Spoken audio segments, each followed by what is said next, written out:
এবার আমার দিকে তাকাও, সবাই আমার দিকে তাকাও। আমাকে সব দেখতে পাচ্ছ?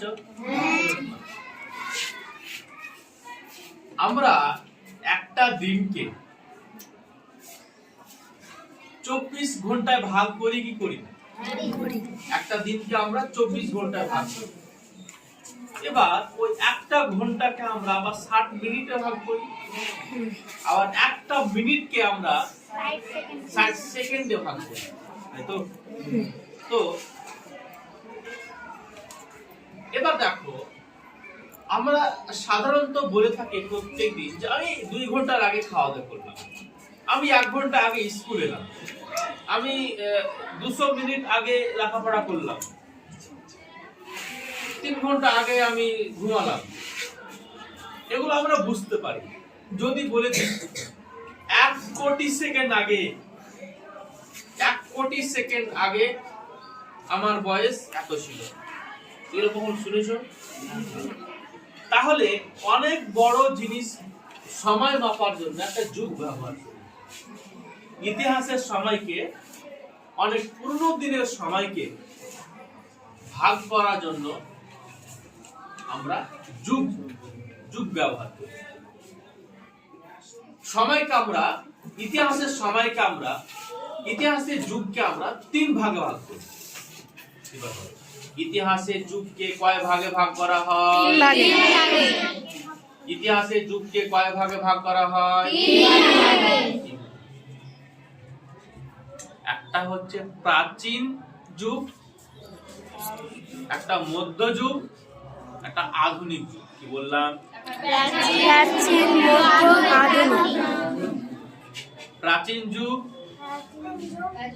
মধ্যযুগ, আধুনিক যুগ। তাহলে ইতিহাসের যুগকে কয় ভাগে ভাগ করা হলো? কি কি?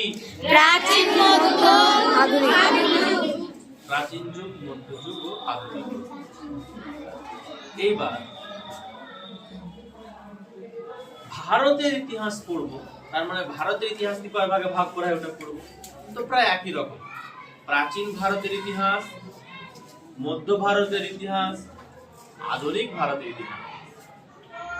আবার বলো, ভারতের ইতিহাসকে বা ভারতের ইতিহাসের যুগকে কয় ভাগে ভাগ করা হয়? 3 ভাগে। কি কি? প্রাচীন, মধ্য, আধুনিক। প্রাচীন ভারতের ইতিহাস, মধ্য ভারতের ইতিহাস, আধুনিক ভারতের ইতিহাস। বুঝা গেল? যদি বলি ভারতের ইতিহাসকে কয় ভাগে ভাগ করা হয়? 3 ভাগে। যদি বলি কি কি, তাহলে হবে প্রাচীন ভারতের ইতিহাস, মধ্য ভারতের ইতিহাস, আধুনিক ভারতের ইতিহাস। প্রাচীন ভারতের যুগ, মধ্য ভারতের যুগ, আধুনিক ভারতের যুগ। এবার তোমরা কোন ক্লাসে পড়ছো? 6। তোমাদের কাছে ইতিহাস বই আছে? দেখাও তো কার কার ইতিহাস বই আছে।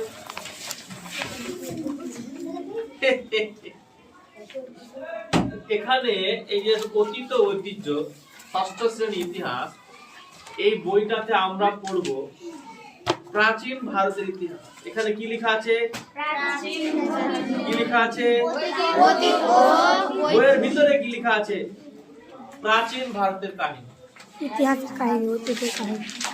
ভারতের সব থেকে পুরনো দিনের কাহিনী কোন ক্লাসে লেখা আছে? ক্লাস 6 মানে তোমাদের ক্লাসে, তাই তো? তাহলে যদি তোমাদেরকে কেউ প্রশ্ন করে, বলো তো তুমি যে স্কুল যাচ্ছ, তোমাদের ইতিহাসের বইয়ে কোন সময়ের কাহিনী লেখা আছে, তখন তুমি কি বলবা? ইতিহাস মানে তো অতীত। তখন তুমি বলবা আমাদের 6 এর ইতিহাস বই লেখা আছে প্রাচীন ভারতের কথা, প্রাচীন ভারতের ইতিহাস। বলো তো 6 এর বইয়ে কি লেখা আছে? প্রাচীন ভারতের ইতিহাস। প্রাচীন ভারতের কথা বা প্রাচীন ভারতের ইতিহাস। ক্লাস 7 এ যখন উঠে যাবে মধ্য ভারতের ইতিহাস আছে, এই যে যখন উঠে যাবে তখন আধুনিক ভারতের ইতিহাস আছে। তাহলে 6 এ কোন যুগের পড়া পড়বো? প্রাচীন যুগের পড়া পড়বো। কোন যুগের পড়া? প্রাচীন যুগের পড়া। আবার প্রথম থেকে প্রশ্ন করছি, বলো ইতিহাসকে কয় ভাগে ভাগ করা হয়? প্রাচীন ইতিহাস, ভারতের ইতিহাসকে কয় ভাগে ভাগ করা হয়? তিন ভাগে। কি কি?